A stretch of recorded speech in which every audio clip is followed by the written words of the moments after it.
अगर 100 रोगी मेरे पास बवासीर के नाम से आते हैं तो मुश्किल से उसमें 10 रोगी सच्ची बवासीर के होते हैं।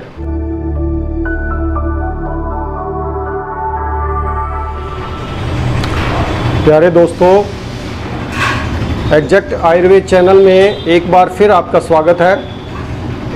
मैं डॉक्टर रणबीर शर्मा आज आपको एक विशेष जानकारी बवासीर के बारे में देना चाहता हूं। बवासीर के बारे में लगभग सभी लोग किसी न किसी तरीके से परिचित हैं, लेकिन क्या वास्तव में बवासीर को कोई ठीक से जानता है? यही विश्लेषण मैं इस वीडियो के माध्यम से आप लोगों के सामने रखूंगा।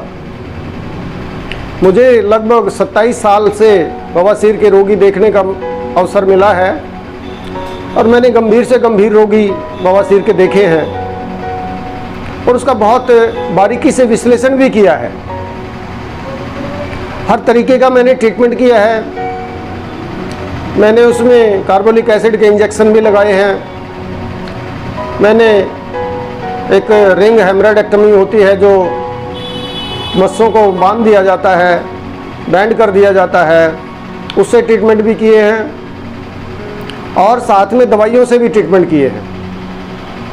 लेकिन जो मेरे अनुभव का एक निचोड़ निकल के आया कि अगर 100 रोगी मेरे पास बवासीर के नाम से आते हैं तो मुश्किल से उसमें 10 रोगी सच्ची बवासीर के होते हैं, ट्रू पाइल्स के होते हैं।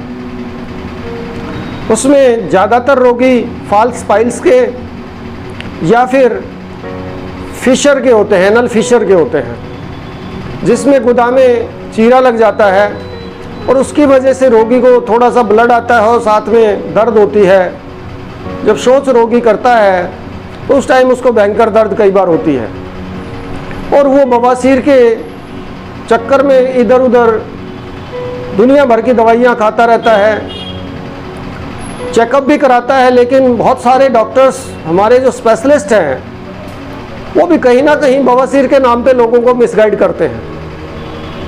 उनको वास्तव में रोग बवासीर ना हो के एनल फिशर है, कट लग गया है गुदा के अंदर, ये चीज़ बहुत कम लोग बताते हैं। तो ये एक बड़ी पीड़ा का विषय है कि रोगी सालों सालों इलाज कराता रहता है। जो लोग एक टीके में बवासीर को गारंटी से ठीक करने का दावा करते हैं, उनके यहाँ जाके वो टीका भी लगवा लेता है। जो लोग धागे से काटने का दावा करते हैं वो धागे से कटवा भी लेता है, लेकिन रोगी की पीड़ा कम नहीं होती। इसका क्या कारण है?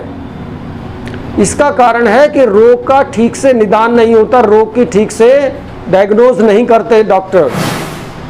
और दूसरा कारण है कि अगर रोगी को रोग का ठीक निदान बता दिया गया, उसका ठीक कारण बता दिया गया, तो रोगी ठेकेदारी नहीं करवाएगा। ठेकेदारी में जो ज़्यादा पैसा मिलता है वो रोगी नहीं देगा और रोगी अपने आप भी काफ़ी हद तक कारण को जान के ठीक हो सकेगा। तो इस तरह की जो एक गलत धारणा लोगों के अंदर, जो हमारे डॉक्टर्स हैं उनके अंदर भी ये धारणा होती है कि रोगी को अगर ठीक से कारण बता दिया रोग का तो रोगी ज़्यादा पैसे नहीं देगा, ज़्यादा पे नहीं करेगा।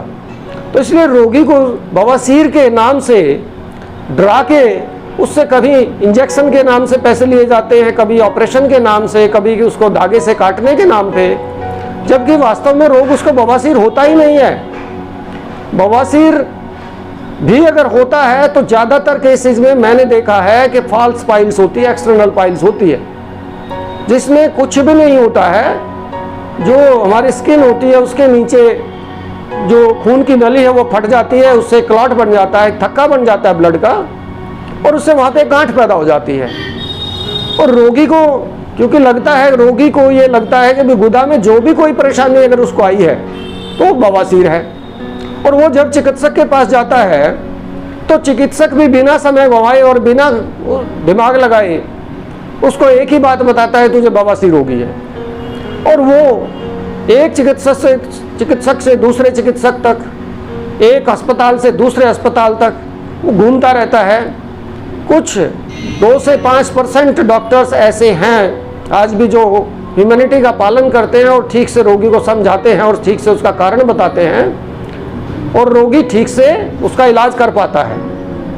तो इसलिए मैं इस वीडियो के माध्यम से, चाहे हमारे मेडिकल लाइन से जुड़े हुए लोग हों, चाहे सामान्य लोग हों, सभी को एक मैसेज देना चाहता हूँ कि गुदा में जितने भी जब भी कोई परेशानी होती है तो उसको सिर्फ बवासीर ही ना समझे, उसका अच्छे चिकित्सक के पास जाके चेकअप कराएं और उससे अच्छी तरह से उसको समझें कि मेरी परेशानी क्या है और साथ में उसका कारण भी जानें, ताकि आप उसका सही तरीके से इलाज करा सकें।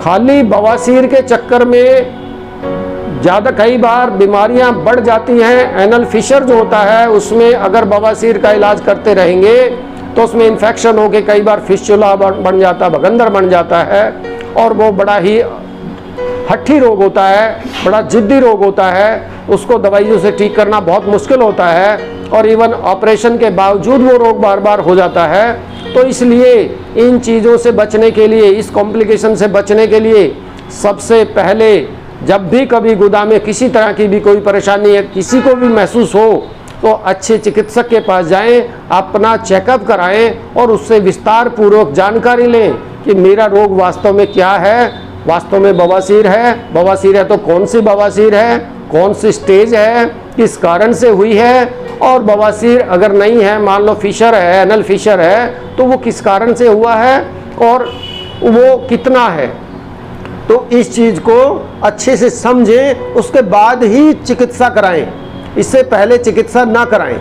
इस चीज़ का थोड़ा सा ध्यान रखें और मैं ये आपसे यही आशा रखता हूँ कि आप लोग इस वीडियो को अच्छे से ध्यान से देखेंगे और आगे शेयर और सब्सक्राइब भी करेंगे, ताकि लोगों तक ये आयुर्वेद का सटीक ज्ञान पहुँचता रहे और लोग इससे लाभान्वित होते रहें। यही मेरा उद्देश्य है। धन्यवाद।